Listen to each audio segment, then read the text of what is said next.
ছাদে এত সুন্দর হাওয়া দিচ্ছে যে না এসে একটু পারলাম না, একটু সেজে গুজে আজকে চলে আসলাম ছাদে বসতে। এই গরমে মানে একটু স্বস্তি, মনে হচ্ছে বৃষ্টি নামবে, কবে নামবে জানি না। বসে রয়েছি, তো হাওয়া তো ছেড়েছে, এখন দেখি বৃষ্টিটা যদি নামে ভালো হয়, একটু ঠান্ডা হবে ওয়েদারটা। প্রচণ্ড গরম পড়ে গেছে, আর পারছি না, মানে এই গরম আর সহ্য করা যাচ্ছে না।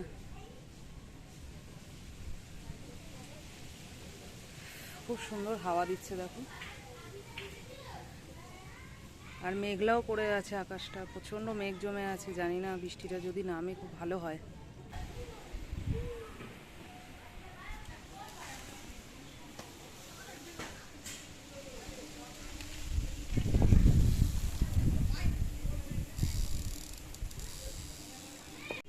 তো hello guys, welcome back to my channel. কেমন আছো সবাই? আশা করছি সবাই খুব ভালো আছো, আর আমিও বেশ ভালো আছি।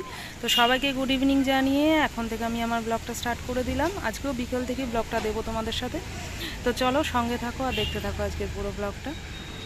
ছাদের থেকে ঘরে এসে সন্ধ্যা টন্ধা দিয়ে দিলাম, আর এখন তোমাদের দাদাভাই যাবে কাজে, সেই জন্য ভাবলাম যে একটুখানি চাউমিন করে দিই, কারণ ওরা আজকে আসতে অনেকটা দেরি হবে। তো সেই জন্য বললে একটু টিফিন কিছু করে দাও, তো আমি ভাবলাম যে কি করব, তো সেই জন্য এই একটুখানি চাউমিন করে দিচ্ছি। তবে আজকে চাউমিনে কোনো পেঁয়াজ বা ডিম টিম কিছু দিচ্ছি না, মানে নিরামিষ করেই করব।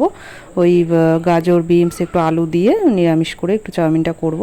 তবে খুব খারাপ লাগে না, একটু গরম গরম খেলে কিন্তু বেশ ভালোই লাগে। আমরা মাঝে সাঝেই যেদিনকে নিরামিষের দিন থাকে আর কি, সেদিনকে কিন্তু ঘরে আমরা এইভাবে চাউমিন করেও খাই। আর চাউমিনটা যেহেতু আমার ভীষণ মানে পছন্দের একটা খাবার, সেই জন্য মাঝে সাঝেই বানানো হয়, সেটা তো তোমাদের সাথে শেয়ার করি আমি। তো সেই জন্য আজকেও একটু নিরামিষ করেই বানাচ্ছি। আজকে ইচ্ছা করেই ডিম দিলাম না, আর সত্যি কথা বলতে ঘরে ডিমটা নেইও। তো সেই জন্য এই যে একটু নিরামিষ করেই করে দিচ্ছি, আর আমাদের জন্য একটু তুলে রাখবো একটুখানি সন্ধ্যাবেলা যদি থাকে আর কি। যদি তোমাদের দাদাভাইকে দেওয়ার পরে যদি একটু থাকে, তাহলে একটু সন্ধ্যাবেলা খেয়ে নেব, আর না হলে পুরোটা তোমাদের দাদাভাইকে দিয়ে দেবো, কারণ আজকে হচ্ছে একটু অল্প করেই বানাচ্ছি। আর কি বলো তো, যে পরিমাণে গরম দিয়েছে না, সেই জন্য আর সেরকম কিছু বানিয়ে টানিয়ে চট করে খেতেও ইচ্ছা করে না।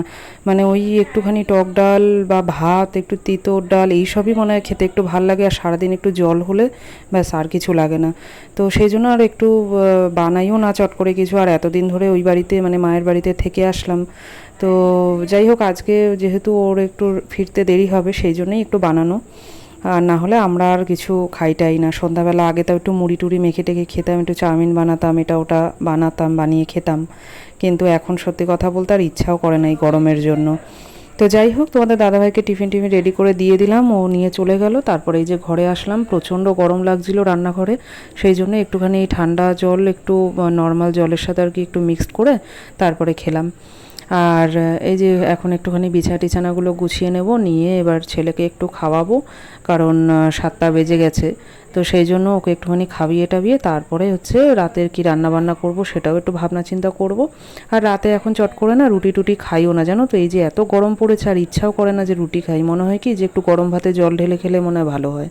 তো যাই হোক, তারপরে এই যে ছেলের গেঞ্জিটা খুলে দিলাম, একদম ঘেমে গেছে। বিকেলবেলা ওর বাবার সাথে একটু ঘুরতে বেরিয়েছিল ওই গেঞ্জি প্যান্টটা পরে, তো গেঞ্জিটা একদম ভিজে গেছিলো, তো সেই জন্য সেটা খুলে দিলাম। আর এই যে সন্ধ্যাবেলা এখন ওকে একটু দুধ খেতে দিলাম, ও খাক। আর চলো আজকের ব্লগটা এখানে শেষ করছি, দেখা হচ্ছে আবার নেক্সট ব্লগে। ততক্ষণের জন্য সবাই ভালো থেকো, টাটা।